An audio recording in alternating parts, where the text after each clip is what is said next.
नमस्ते. आज आपण बनवणार आहोत आळूचं फतफतं. मस्त मऊ लुसलुशीत भात आणि त्याच्यावर असं गरम गरम आळूचं फतफतं, वरून तुपाची धार, म्हणजे मग खायला काय, all nutrition in one plate. चला तर मग आपण याची रेसिपी बघूया. अतिशय टेस्टी आणि रुचकर होते. दुसरी गोष्ट म्हणजे याच्यामध्ये फायबर्स आहेत, विटॅमिन ए, सी, कॅल्शियम आहे आणि त्यातमध्ये आपण गूळ घालतो, त्यामुळे तर त्याची चव अजून वाढते. तर ही अशी आळूची पानं आहेत. त्याला बरेच जण पात्रा किंवा टॅरो लीव्ज असंही म्हणतात. आता ही माझ्याकडे आत्ता आहे ती एकदम कवळी पानं आहेत, त्यामुळे मी याचे मागच्या शिरा काढलेल्या नाहीत. तर याचे फक्त देठ काढून घ्यायचे आणि पानं वेगळी करायची. आता ह्या आळूच्या फतफत्यामध्ये आपण दोन्ही वापरतो, आळूचे देठ पण आणि आळूची पानं पण.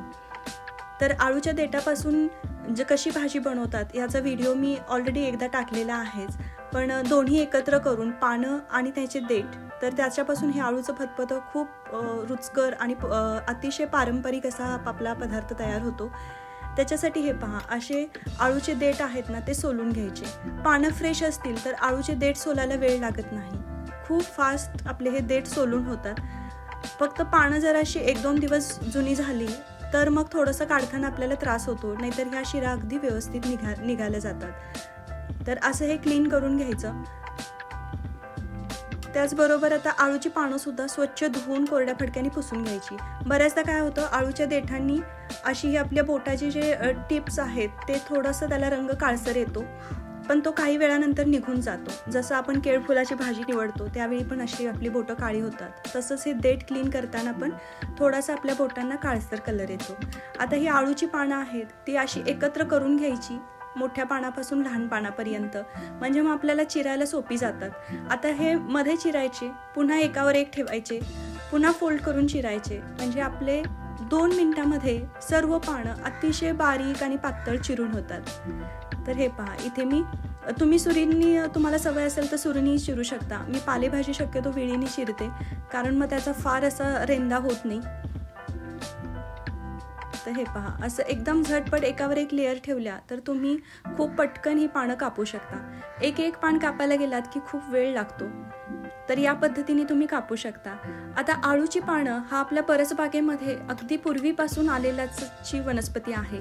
तर हिचे फायदे आपल्यासाठी खूप आहेत, कारण एकतर ह्याच्यामध्ये कॅल्शियम भरपूर आहे, पोटॅशियम भरपूर आहे आणि एकतर हे अँटीऑक्सिडंट आहे, म्हणजे मग आपल्याला इतर आजारांपासून वाचवण्यासाठीची जी प्रतिकारशक्ती असते ती तयार करते.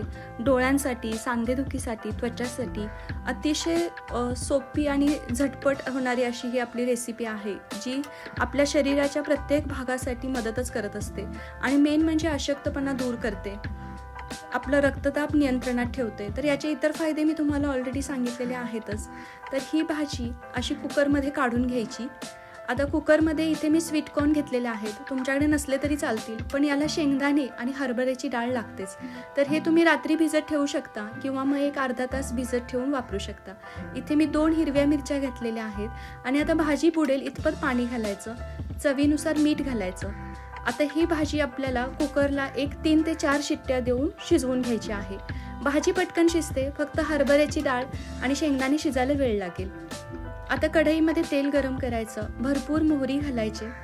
मोहरी तडतडली की याच्यामध्ये आपण जिरे घालायचे, थोडीशी हिंग घालायची, कारण डायजेशनसाठी आपण हरभऱ्याची डाळ पण वापरलेली आहे. आता कढीपत्त्याची पानं घालायची, भरपूर कढीपत्त्याची पानं घाला.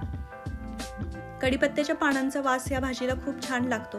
आता 5-6 लसूण पाकळ्या मोठ्या मोठ्या चेचून याच्यामध्ये मिक्स केलेल्या आहेत. तर हे व्यवस्थित परतून घ्यायचं. आता याच्यामध्ये मसाल्यांमध्ये फक्त हळद आणि आपला जो घरचा कुठला लाल मसाला असेल तो घालायचा आणि गोडा मसाला गरजेचा असतो, कारण सगळी चव ही गोडा मसाल्यावर पण अवलंबून राहते. तर गोडा मसाला शक्यतो घालाच. आता हा मसाला ह्या तेलावर परतून घ्यायचा. एकदा का हा व्यवस्थित परतला गेला की जे आपण गरगटून भाजी शिजवलेली आहे गिरगिरीत अशी, ती डायरेक्ट याच्यामध्ये पाणी आणि भाजी सर्वच एकत्र ओतून घ्यायचं. आता ही पूर्ण आपल्या मसाल्यामध्ये मिक्स करायची आणि याला एक खळखळून उकळी येऊ द्यायची. आता पानांचा कलर पण बघा, डार्क हिरवागार दिसत आहे तुम्हाला. ही भाजी आपण शिजताना याच्यामध्ये मीठ घातलेलं होतं, त्यामुळे आता फक्त मसाल्याच्या अंदाजाने थोडंसं मीठ घालायचं आणि याच्यामध्ये चिंचेचा कोळ घालायचा, म्हणजे अशी बुडवून ठेवलेली चिंच, त्याचं पाणी आपण याच्यामध्ये वापरणार आहोत. बऱ्याच जणांना अळूच्या पाण्याने ॲलर्जी होते, घशाला खवखव येते, तर त्यासाठी याच्यामध्ये काहीतरी आंबट घालावं. त्यासाठी इथे मी चिंच घातलेली आहे. तुमच्याकडे चिंच नसेल तर तुम्ही बारीक चिरून टोमॅटो फोडणीला पण घालू शकता. आता ही जी अळूचं फतफत आहे हे मिळून येण्यासाठी इथे मी 2 चमचे बेसनचं पीठ आणि थोडंसं पाणी गुठळी काढून व्यवस्थित एकसारखं करून याच्यामध्ये मिक्स केलेलं आहे.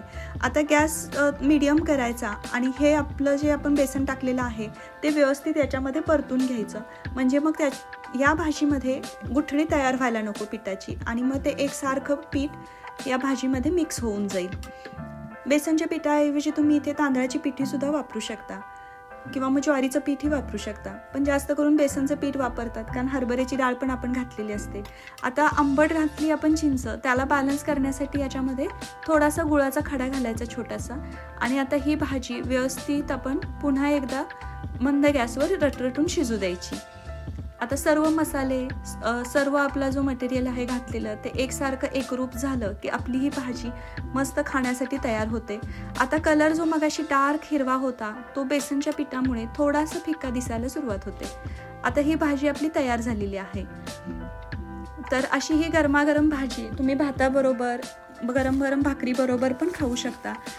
तर नक्की ट्राय करा ही रेसिपी, तुम्हाला नक्कीच आवडेल. अतिशय पौष्टिक आणि परिपूर्ण असा हा आहार आहे, तर नक्की आपल्या आहारामध्ये वापर करा. रेसिपी आवडल्यास नक्कीच लाईक करा, सबस्क्राईब करा. भेटूया पुढच्या रेसिपीमध्ये. धन्यवाद.